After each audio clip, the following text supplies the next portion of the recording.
Luka keenya faana jalaa nu dhukkubu yookiin koomee keenya yeroo hedduu yoo dhaabanne galgala rafnee ganama ka'uu dadhabne keessattuu shamarran keenya kan biyya Arabaa jiraatan dhukkubbii faana jalaatiin baay'ee kan saaxilama.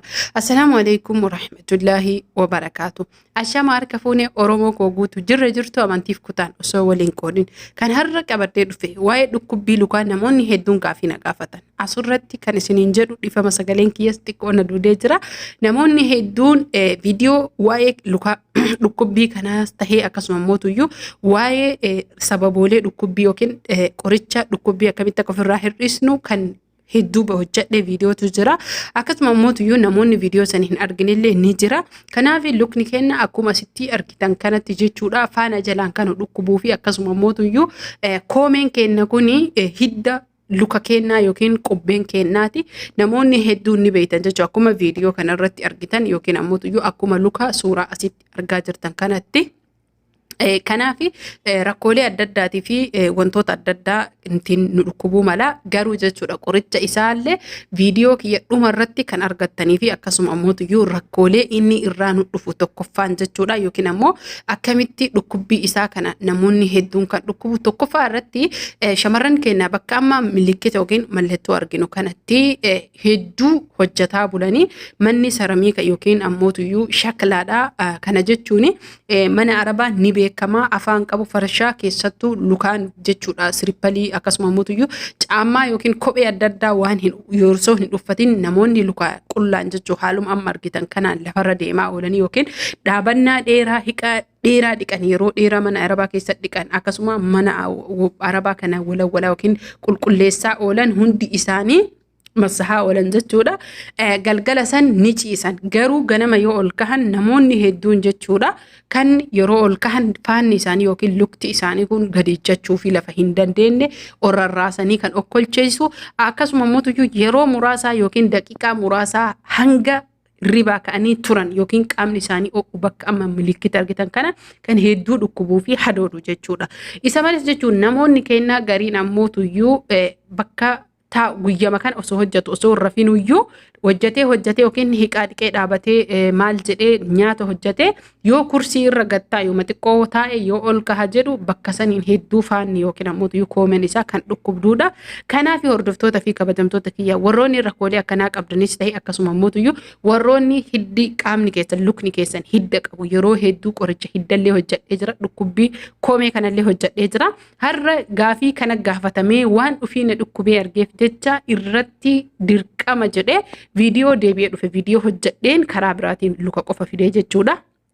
Kanaaf hordoftoota fi kabajamtoota kiyya tokkoffaa irratti kan isin godhuu qabdanii boqonnaa isin barbaachisa. Kana jechuun dhaabbannaa yeroo hedduu mee akkamitti ta'en akkamitti mana Arabaa dalan iyyeen dhugaadha yeroo tokko uf yaadannu ufiif haa beeynu mee yaa jamaa hiriyoota kiyya yookiin maatii Razaan Ooroo warri sagalee kee kana dhageettan adaraa sagalee kee kana sheer godha jalqaba ufiif tahan namaaf tahan ufiif gahan namaaf gaa yaa obboleeyyan tiyya fayyaa qabaannan hojjettanii maatii keessan gargaartan malee osoo fayyaa dhabne halkan takka والله العظيم hojjannee maatii keenya gargaaruu hin dandeenyu. Garuu rakkoon shamarran keenyaa keessattuu jechuudha. Dubartiin baay'ee dadhabduudha, laaftuudha. Isiniif galee saramiikarra dhaabattee lukni isii dhaabachuu danda'e. Gaafa ulfaa akkam haa taatu kan har'aan dadhabde jechuudha. Shamarran keenya osoo bultii hin godhatin osoo ilmoota kan dhalin tashan dhalte fakkaatanii qaamaan tahee fiizikaalaan tahee dhukkubbiin tahee miidhamaan tahee wanni shamarran keenyaa hedduu nama dhaadessa keessi nama guba wama tahee fuyyuu jechuudha. Tokkoffaa irratti yoo isinii danda'ame dirqama boqonnaa godhachuun keessanii lammaffaa ammoo mana Arabaa keessa saramii kan deemuun hedduu dogongora guddaadha. Hormaata yookiin gadaamessaa keenya irratti illee rakkoo fi infekshinii adda addaa akka dhufu nu saaxila.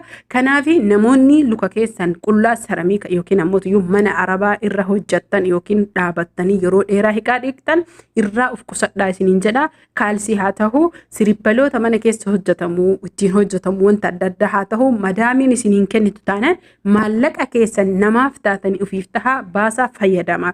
Itti aansuun ammoo wanni isin gootan galgala hirriba keessan dura luka keessan qoricha viidiyoo irra hojjedhee jira. Qullubbii fi zayitii zayituuna walitti oo'istanii qullubbii daa'itanii zayitii zayituuna wajjin oo'istanii zayitii san yookiin zayitii ejersaa jechuudha. Luka keessan haala amma argitan kanaan sukkuumuudhaan akkasuma immoo bishaan saafatti dhiyeessitanii sooqidda itti godhuudhaan luka keessan bishaan keessa daqiiqaa 5 hanga 10 keettanii booddee sanii zayitii zayituuna amma qullubbii walitti dhiyeeffattan kana sirriitti sukkuumtanii keessattuu karaa kanaan jechuudha. Shamarran keenya kanii hiddi lukni isaanii hidda yaasu. Kana jechuun lukni isaanii hedduu jechuudha akka waan hiddaa yookiin ammoo maasara qaamni isaanii hojjedheera viidiyoo kana qaban sababa dhaabbannaafis tahee ulfaatina qaamaallee shamarran qaban waan kanaan ni saaxilamanii. Garuu kana asitti isiniin jechuu qabu shamarran keenya ulfina qaamaa kan hagas luka nama dhukkubsu hin qaban abadan.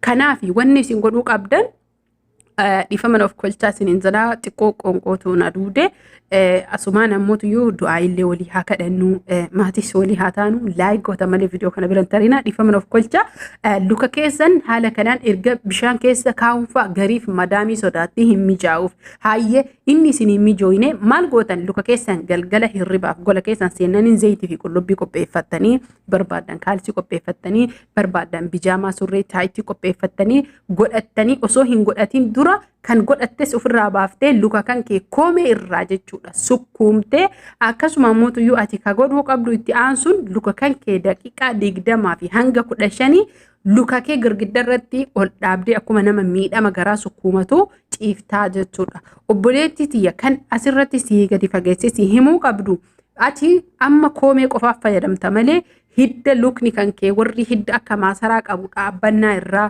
yeroo hedduu dadhabbii irraa isa sirraa hir'isa sirraallee balleessa.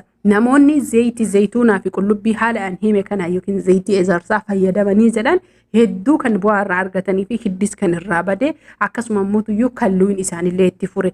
Kana jechuun kiyya irra caala kan isinii dhaamu caammaa yookiin kophee godhattanii mana arabaa keessa hojjechuudha. Irra caalaa yeroo ala baatan yookiin namoonni ala keessa yeroo hedduu bakka dhaabatantu jira bakka ta'anii dalagan qofatu jira jechuudha. Namoonni kennallee kan gara biraa jiran kan dhiiraallee jechuudha.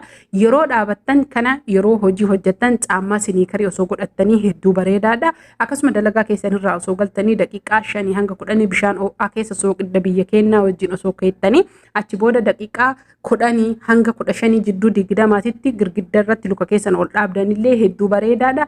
Akkasuma akkuma isiniin jedhe qorichaan maasaaja godhuun dhiiraafis tahee shamarraniif gahee guddaa kan qabuu fi faayidaa guddaa kan qabudha. Shamarran keenya caammaa ol kahu osoo hin tahinii caammaa yeroo hedduu osoo caammaa siniikarii godhattanii karaa dheeraa namni deemu akkasuma mootuyyuu namoonni shamarran dhaabbannaa hojii dhaabii hojjetantu jira mana bareedinaa adda addaa fi suuqa adda addaa keessa hojjetan. Caamman ol kahus tahee caammoleen nu uffannu hin barbaachisaa miti fayyaa keenna fi caammaa lafa gahu yookiin ammoo caammaa siniikarii godhachuun nurratti dirqama isiniin jedha. Kanaaf Oromoo kiyya guutuu hundi keessanuu jechuudha. Namoonni waan kanaan saaxilamtan Oromoo qofa osoo hin tahin obboleeyyan keessan jechuudha. Kan saba kamuu haa ta'u biyya kamuu haa ta'u isin biratti waan kanaan dhukkubamee jedhe jalqaba irratti kan ajajaniif guyyaa sanirraa jalqabee bishaan oowwaa keessa sooqidda wajjin luka dagfii kaatee goysee zayitii zayituunaa fi qullubbii akka isiniin jedhetti walitti danfisee qodaa wayitiin naqatee lafa kaatee 7-2 fayyadamuu danda'a.